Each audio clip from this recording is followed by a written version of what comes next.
Even in death, the secrets of Jeffrey Epstein remain tightly guarded. But earlier this year, I spearheaded a Wired investigation that uncovered the data of almost 200 mobile phones belonging to visitors to his infamous pedophile island. The data was so precise, we were able to map the paths of these visitors to within centimeters, including their neighborhoods, buildings of origin, and the paths they took to get to the island. These digital trails document the numerous trips of wealthy and influential individuals seemingly undeterred by Epstein's status as a convicted sex offender. Wired's analysis of the data is ongoing, and it raises profound questions about privacy and surveillance. This is Epstein Island's secret data on the grid. This is Little St. James, aka Epstein Island. These red dots on the map represent some of the 11,279 coordinates I obtained. They were left exposed online by a location data broker with ties to the Defense Department called Near Intelligence, now known as Zera. Between 2016 and Epstein's final arrest in 2019, Near collected data on more than 200 cell phones that visited the island. We don't know why they did that or which client or prospective client of Near decided to query the data in this way to produce the maps. But the maps you'll see in this video show where visitors to Epstein Island spent most of their time. Let's take a step back. You might be wondering, where is Epstein Island anyways? Well, it's here. Little St. James is a private island that is part of the U.S. Virgin Islands, an unincorporated territory of the United States in the Caribbean Sea. Epstein purchased Little St. James in 1998 for $7.95 million. It's about 71 acres, the size of 54 football fields. He made the island his primary residence and soon after began welcoming visitors and throwing infamous parties where he was accused of having groomed, sexually assaulted, and trafficked untold numbers of women and girls. The maps of the data collected by Near, and which we at Wired recreated here, indicate the most visited spots on the island. From the main house here with the pool, to the beaches and the large sundial, it's all on display, including the enigmatic Hilltop Temple site over here, which has been the focal point in speculations about Epstein's mysterious activities on the island. But the tracking of phones wasn't contained to Little St. James. Surveillance continued long after the visitors left. The data reveals the locations of visitors 30 minutes before and after arriving on the island, which shows us the exact routes everyone took to get there. Some landed here, at the Cyril E. King Airport on neighboring St. Thomas Island. With its private jet and VIP terminals, it was the go-to hub for Epstein's 200-seater Boeing 727 plane dubbed Lolita Express. We see data points clustered at various area beaches, hotels, and luxury resorts, including the Ritz-Carlton Hotel here. To get to Epstein's Island, many visitors got on a boat at a designated dock at the American Yacht Harbor, a private marina on St. Thomas co-owned by Epstein at the time. From there, we see a flow of movement through Great St. James Island, the larger island just to the north, which Epstein purchased in 2016 for $22 million. He had hoped to develop it, but was met with legal challenges after damaging the island's coral reefs and protected habitats.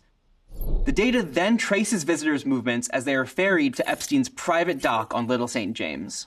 Epstein also had a helipad on the island and owned at least one helicopter, a Sikorsky S-76, which he used often to transport himself, guests, and victims from the airport or elsewhere, according to legal documents and testimony. It's worth noting that the data reveals a regular flow of traffic to and from Little St. James between 2016 and 2019. A lot of people were visiting the island even after Epstein had pleaded guilty in 2008 and served jail time for procuring a minor for prostitution. If we keep following the data trail and we widen our view, we'll see that the tracking of visitors continues once they have left the island and presumably gone back home. The Near Intelligence data we uncovered pinpoints 166 locations throughout the United States in 80 cities across 26 states. Topping the list were Florida, Massachusetts, Texas, Michigan, and New York. The data points are labeled as common evening locations or common daytime locations, typically their homes or work. Many of the visitors were likely wealthy, as indicated by coordinates pointing to gated communities in Michigan, as well as homes in Martha's Vineyard and Nantucket in Massachusetts.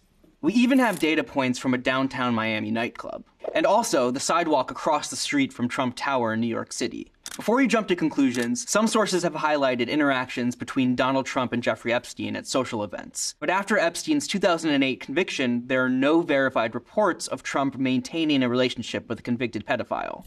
Take a look at this point over here in New Mexico. This is a property that was owned by Epstein, a secluded 8,000-acre ranch. Another property of Epstein's is seen over here on El Brio Way in Palm Beach, Florida.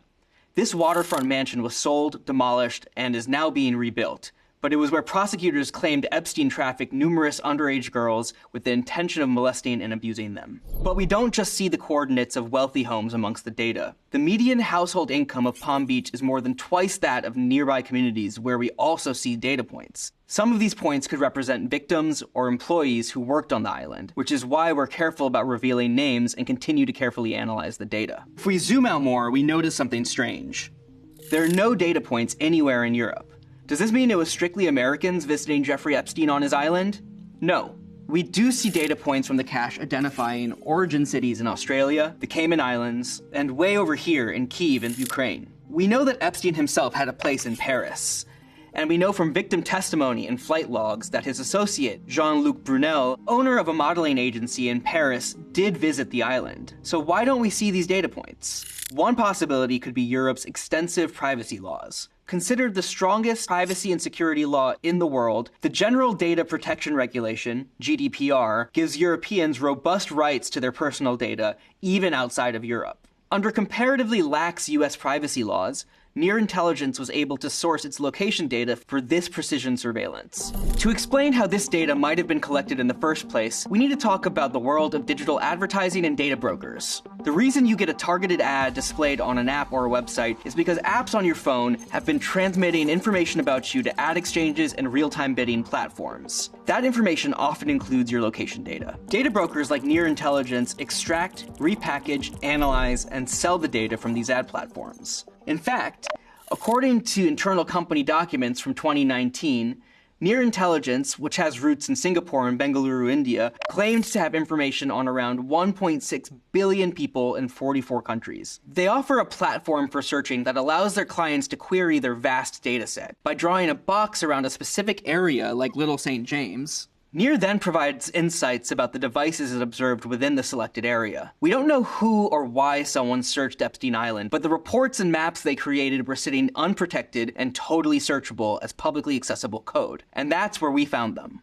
And those aren't the only Near Intelligence datasets that we found. Google's web crawlers were able to locate at least 2 other reports, one geofencing the Westfield Mall in the Netherlands, and another targeting a park in El Paso, Texas. This is data unrelated to our investigation about Epstein Island, but it shows how unsafe personal data can be. In some cases, it's just a Google search away. So pro tip, if you don't want your personal data swimming around in the murky waters of programmatic advertising, make sure you limit ad tracking on your phone, disable location services and third-party cookies, and use an ad blocker. So what happened to the island after Epstein reportedly committed suicide in a Manhattan federal jail while awaiting trial for sex trafficking? Well, in May of 2023, billionaire investor Stephen Dieckhoff purchased both Little St. James and Great St. James for $60 million. He's currently building a luxury resort on Little St. James that he says could open as early as 2025. Also, Ghislaine Maxwell, former British socialite and Epstein accomplice, was convicted in 2021 on 5 counts including sex trafficking of minors by force. Maxwell was arrested in Bradford, New Hampshire, tracked to a $1 million home by federal agents using location data pulled from her cell phone. I'm Dhruv Mehrotra. The Wired investigation into the secret data of Epstein's Island continues.